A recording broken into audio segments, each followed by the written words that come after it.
We'll go ahead and get started. I'm Nick Christensen, Executive Officer of the Larimer County Sheriff's Office. Christensen is C-H-R-I-S-T-E-N-S-E-N. Good news today. We just met with some of the evacuees down at the evac center, and we will be allowing those folks who have been evacuated to return to their homes at 8 p.m. this evening. So that's very encouraging. Right now at this point, we are estimating the fire is 45% contained. We're still estimating the acreage at between 750 and 1,000 acres.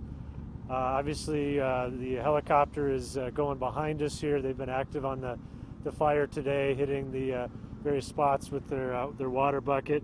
We'll have a second helicopter, also a Type 2 helicopter, on scene tomorrow as well. So we'll have 2 helicopters working at that point. Additional resources did arrive on scene today too. We I think started the day with about 50 firefighters and anticipated another 60 or so to have arrived today. I don't have an exact figure on that, but that's what we expected to have and assume we do have at this point. Even though some of the resident or all the evacuees are able to return home, they will remain on pre-evac status and need to stand by in case the fire flares up. There will still be active smoke and fire today, tonight, and likely into tomorrow. We do anticipate some higher winds. The chief will speak to that in just a moment. The fire at this point is growing a little bit to the west, but not at all to the north or south or towards us here on this side of the reservoir towards the east. That's really all I have. I'm going to turn it over to Chief DeMint with Poudre Fire, and then we'll take any questions that you may have. Chief? My name's Tom DeMint, D-E, capital M-I-N-T. I'm Fire Chief at Poudre Fire Authority. We have, as you can see behind us, is pretty much the same as it was at this morning's press conference. We have some what we call jackpots of fuel, some down dead timber where the fire seeded in, which and it has progressed a little bit. With the helicopter working, we're getting some advancement on that. What is good news is we've got good cloud cover that came back. We had a little bit of heating this afternoon. That has since gone away. We've got some cloud cover, and I see a couple of you with umbrellas, and that's a good sign that we've got some raindrops. But any weather forecast we have is not guaranteeing any kind of soaking rain that would change this. So we're going to have smoke on the mountain, smoke on the hill for throughout today, tomorrow, probably even into the next day. Tomorrow we do know that we have forecast 50-mile-an-hour winds with temperatures into the 60s, which will give us some fire behavior that's consistent with Chinook winds. The good news with that is when the fire made its run yesterday, as you can see down in the valley, in the meadow, it made a run through the grass, so we have a good black line. So if we get a good strong westerly push with those Chinooks, that will push it back toward the black, which is better than pushing it uphill, back up toward the unburned fuel of the trees and the infrastructure of the towers that set up on the hill and points beyond that. So we're really pleased with the progress. Just to understand that there will be smoke. We'll be seeing smokes from the city, from Fort Collins, from LaPorte, up and down the interstate. We are very aware of those, and we've got people on top of those watching those very closely. Probably nobody's got a better seat for that than the pilot of the helicopter that's dropping the water. We're very glad to get the people back into their homes. They were very glad as well, and we've had no structures lost, and that's the good news. There have been no structures lost, no power was cut, so they shouldn't have any damage to their homes any way, shape, or form. So we feel we're in good shape. So we're ready for questions. Can you talk a little bit about the investigation into the cause of the fire? We know it was unintentional, it was human caused. Can you elaborate a little bit about where it was, who did it, how it started? Well, it started near the entrance to Laurie State Park. As far as the exact cause, it's still under investigation. Our Poudre Fire Authority's investigators, they determine cause and origin, and they've determined pretty precisely where that is. They're still trying to nail down the cause. They know, again, I want to reinforce that it was not a controlled burn, it was not an illegal burn, it wasn't a slash pile burn, it wasn't anybody burning on purpose. And so with that, we want to allow the investigators to work together Our investigators will determine origin, cause, and then they will work with the investigators from the Sheriff's Department and the District Attorney's Department or District Attorney's Office to determine if any charges are warranted. So it's likely there could be some charges. Pardon me? It's likely there could be some charges. I don't know at this time. I don't know enough about the cause. Okay. Personally, I don't know that. The helicopter, is that from the Forest Service? Or? That's a private contractor from a company here near Fort Collins that does contract with the Forest Service. But right now, as those resources usually in March, they're not usually up and running. But fortunately, we found a carded pilot, carded meaning qualified to do the bucket drops. Can you talk about that? I mean, we've already heard from the Forest Service they're going by air tankers available this year, and they've just ordered some. They're going to be prioritizing just like they did last year. Which fires they send resources to.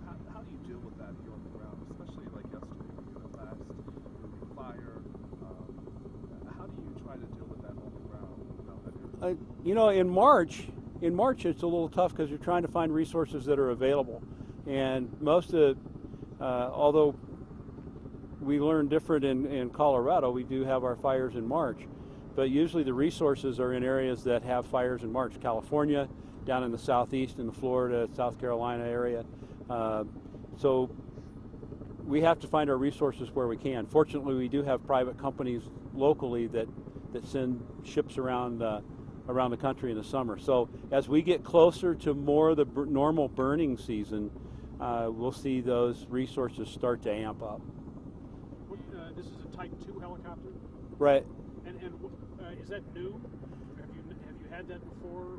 Yeah, there's three types of helicopters, and I can't give you the specifics because I'm not a real aviation guy. But it all depends on how much water they can haul, basically, what their weight capacity is, number of personnel they can carry, how much water they can carry. So the bucket's a little bigger than a Type 3. I think he's probably got somewhere between a 300 and 400 gallon bucket that he's using. And if you were here during High Park with the sky cranes, they were carrying well over 1,500 gallons of water. Have you had this Type 2 helicopter here before? I don't know if we've had this specific one. We've had Hueys in here like this before. So we've had Type 2s on our fires before. You said approximately 60 additional firefighters showed up today. Are more going to be coming on scene tomorrow? I don't have the specifics on additional firefighting resources other than the additional Type 2 helicopter coming in tomorrow. I anticipate, assuming there will be some additional firefighting resources, but I just don't have the specifics on that. I know the incident commander was ordering some from different areas of the state and beyond. So you've let everybody, or will let everybody back into their homes. Does that mean you think that these Chinook winds are not going to be that threatening tomorrow that you might have to re-evacuate? What's your... Well, I'll just remind everybody that they are still on pre-evac status, and I'll turn it over to the chief if you'd like to say anything on that. But certainly the wind conditions can change, and they may have to re-evacuate. We hope that's not the case. We don't anticipate that, but we are asking them to stand by and be ready just in case. And that's Nick's exactly right. And also with the daylight today, our crews were able to get in and look and see what the fuel conditions are between where that burn would be and those homes, and we feel very comfortable that that's protected. But they still are on pre-evac because, as we all know, in the last couple of weeks, weather's not been real predictable. And what did that? What did the fuels tell you about? I mean, how did they look to you when you looked at them? You know, I have not been in there. I just know we've had our experts, our division group supervisors, have been in there and worked with the operations chief to determine that was a safe bet even with the Chinook winds coming in. And given these drought conditions and how dry things are now, can you just speak a little bit about what you're expecting going forward? I mean, it's March and we're seeing this. Yeah, we're expecting pretty much what you see. If we have an ignition source, it's game on. And we do know also that when we met with Senator Udall and his staff and met with the acting superintendent of the Arapahoe Roosevelt Forest, we were told that the long-term prediction is for normal moisture for this time period in the spring, with March through May, that being considered. But even that said, this is a time of year in a very normal year that we have an increased propensity for fires. Snow's leaving, the grasses are still cured, and we have high winds, so just an ignition source, and fire will get up and run. Someone described at the evacuees meeting that, even though we got that snow, the trees are still dry within, and describe that a little bit, just the conditions. Yeah, the grasses obviously are dry. They're waiting for warm enough weather and long enough days to turn green. This is going to help them turn green a little bit. I mean, every little bit helps. And the trees are still in their dormant phase, so they're still waiting to pull the moisture through the tree. So in their dormant phase, they're more volatile. I had just a couple of housekeeping items. We mentioned the evacuations that were lifted. Lowry State Park is still closed, as is Horsetooth Mountain Park. The other thing we'd like your help with is just encouraging residents, citizens, etc., who are not residents of the evacuated areas to please stay out of those areas. There's nothing to see up there. The best views are frankly right where we are now. So we're just going to let those residents get back in, settled in, and reestablish this evening.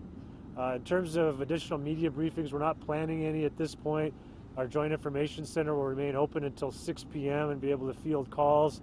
And then we'll be sending out written updates throughout the day tomorrow as necessary. Any other questions at this point? Thank you.